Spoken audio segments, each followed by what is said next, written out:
Ever since Super Smash Bros. For the Nintendo Switch was announced, and even before it, the most talked about topic has been characters. And not only the requested characters, or the characters that people want to see the most, be it new or returning, has also been clones. And that's what I wanted to talk about today. So, my name is Legend of DS. Let's talk about Super Smash Bros. And its clones. So first things first, let's talk about the fact that most people that don't like clones and don't want clones in Super Smash Bros. Don't want them because they have this assumption that clones take away from characters and character spots in Super Smash Bros. Now obviously this is one of the most ridiculous statements to make. We've known for years that clones don't take that long to make. Most of the time they're just utilizing most, if not all of the other characters' movesets, reutilizing moves, animations, final smashes in some cases, and have minor tweaks to them. For example, let's look at the last 3 characters added to Super Smash Bros. 4. Super Smash Bros. 4 actually is the perfect example of why clones don't take away from anything. For example, in Super Smash Bros. 4, we have 3 clone characters that were brand new to the game. Dark Pit, no actually 2, Dark Pit and Lucina, with Dr. Mario making a return. Dr. Mario, for instance, has a different move than Mario. He also plays, I believe, I don't play as much as with Dark Pit or Dr. Mario, but I believe, if I'm not mistaken, Dr. Mario is stronger but slower than Mario, heavier than Mario. I believe that's it, I'm not too sure. From the instances I've played with him, I always felt that he was slower, but a little bit stronger than Mario. Dark Pit, I believe it's about the same thing as Pit. I don't know exactly the differences between the pits, but for example, Lucina is a perfect example of a clone character that actually makes sense. Lucina has the exact same moveset as Marth, something that kind of doesn't make sense regarding the game that she comes from, Fire Emblem Awakening, but also the objective of all these 3 characters, that was the fact that we're just going to be costumes. But Lucina perfectly exemplifies how a clone character should be done, in a sense that if they make sense. Lucina is exactly like Marth, except for one fundamental point. Marth does the most amount of damage when you hit your opponent with the tip of your sword. Lucina doesn't do this, however. Lucina is a character that plays far more close combat. The blade, the entirety of her blade, is balanced, so you don't have a single point of the blade that does more damage than the rest. For example, Marth has a tipper, but Roy, another clone of Marth in Super Smash Bros. Melee, not as much in Super Smash Bros. 4, was the same way as Lucina, except instead of having the balanced blade, is even more close combated than Lucina, because it is the edge of its blade. I believe the part of the blade that's closer to the handle, I know the name of it, but I don't remember right now. That's why, if I'm not mistaken, this is where Roy does the most amount of damage. I believe it's true, I could be wrong, but again, this is something that I was told months, not years ago, when Roy was first revealed for Super Smash Bros. 4 as a DLC character. Other characters that have been clones in the past have always made sense. For example, Lucas being a character, a clone of Nash. Now obviously they could have been just another costume, but it didn't make any sense. The characters not only are not from the same game, but Lucas has differentiated himself enough from Nash in his own games. Now sure, moveset wise they're about the same, but they have differences. For example, the fact that Nash uses his yo-yo in most of his smashes. He also, for example, his up smash are completely different. Also, the priorities in their up B are completely different. While Lucas up B, PK Thunder, can hit multiple opponents or the same person multiple times, giving it much more attacking possibilities. Ness's one doesn't. Ness hits one character and it's done. Obviously, Lucas can also hit himself only one time with PK Thunder, the same way Ness can.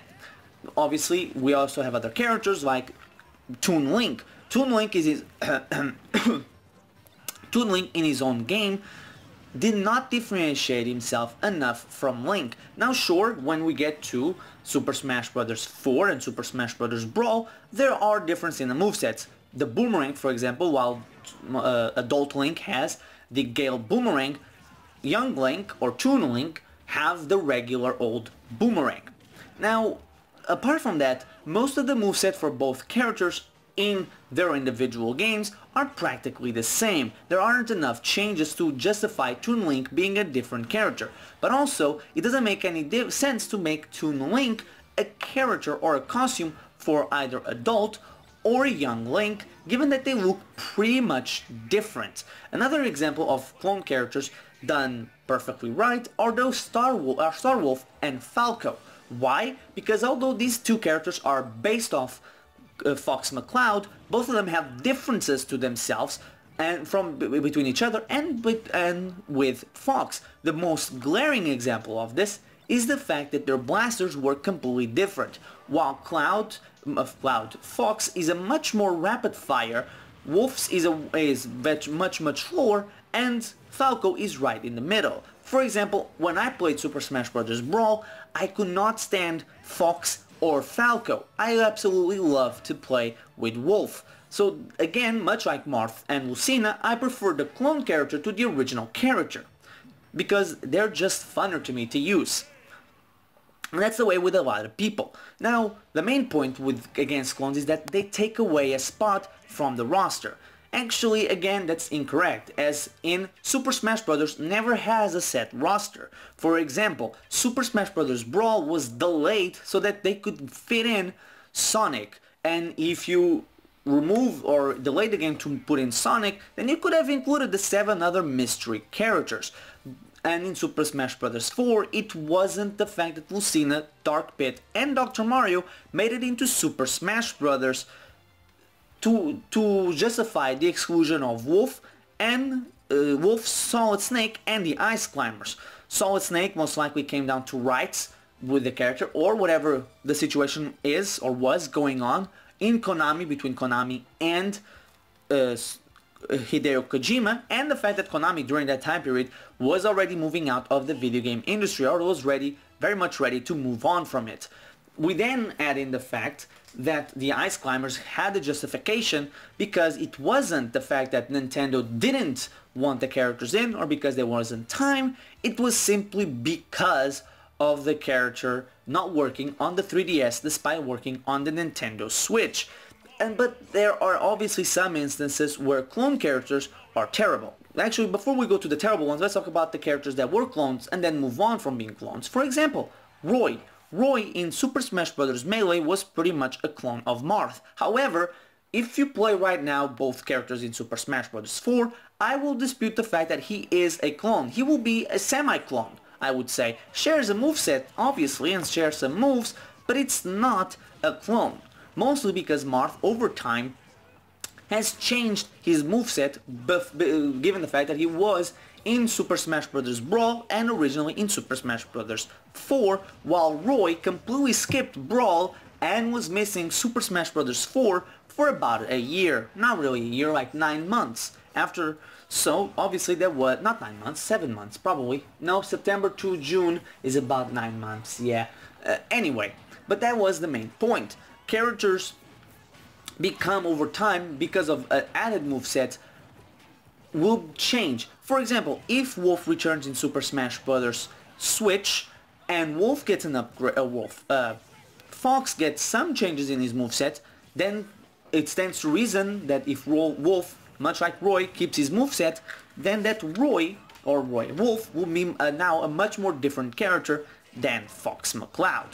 But however, there are instances that clone characters are horrendous, and that is when it makes absolutely no sense. There are characters, they have a moveset, but sometimes people don't enjoy their moveset. I again don't enjoy playing Marth, but I really like to play Lucina.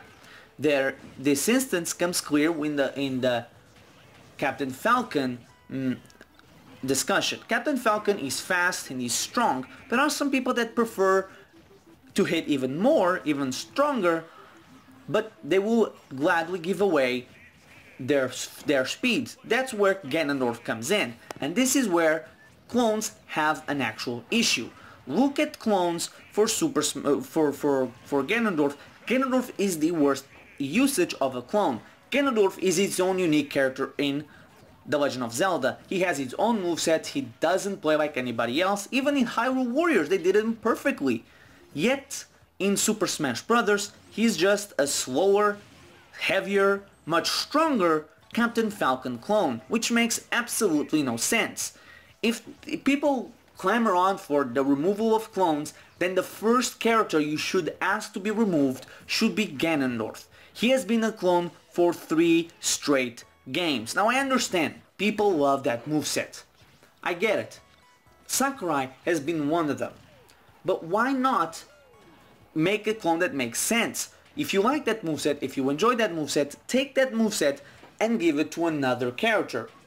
Maybe give it to Bloody Falcon. I believe that's his name. He comes from the F-Zero GX. I believe it's GX, or is it GX or is it X? Even Captain Falcon even has a costume, costume design after him. He was made in the games to be a clone of Captain Falcon, and I believe his sole purpose was to kill Captain Falcon. Doesn't that just sound like that's literally a Captain Falcon clone? Why not make him the Captain Falcon clone in Super Smash Bros? Or, if you don't want to go that route, how about Black Shadow? It makes perfect sense. He is also a villain, he's also tall and dark. Like Ganondorf, it would make sense for him to be the clone, while Ganondorf can have his own set of wings and fly and be its own character. Ganondorf has a lot of moveset potential.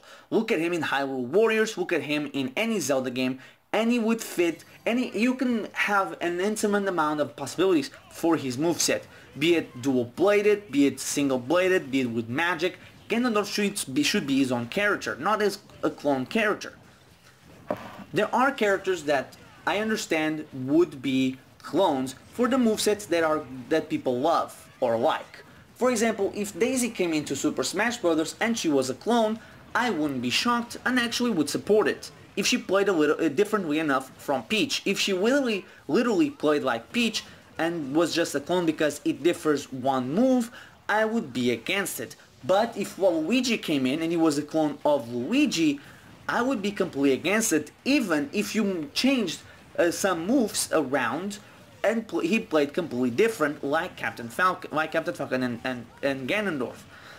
Clones should be in the game if they make sense. It's a staple of fighting games. For crying out loud, for how long has Ken been a Ryu clone? And I know maybe they're no longer clones of each other, or Ken a clone of Ryu. I haven't played the games really, so I don't know, but every time I see Ken, he's always doing the same moves, or I've always seen him doing the same moves as Ryu, except with fire, which is basically Roy now that I think about it.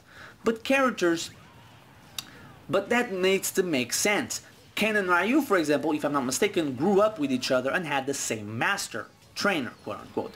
If you have the same trainer, it makes sense that you fight alike. But if you're 2 different characters from 2 different franchises and you play the same, that makes no sense. Or characters that have moveset potential and laid out and you don't utilize it. But hey, that's my feelings. I feel like, again, clone characters should absolutely be in Smash Bros. It just depends on how well they are done. Characters, again, if it makes sense, like Lucina being a clone, then do it. But if it's a character like Captain Falcon, not Captain Falcon, why do I keep saying Captain Falcon? Ganondorf, then it makes absolutely no sense. So tell me in the comment section, what do you think of clones in Super Smash Bros. And in other fighting games as well?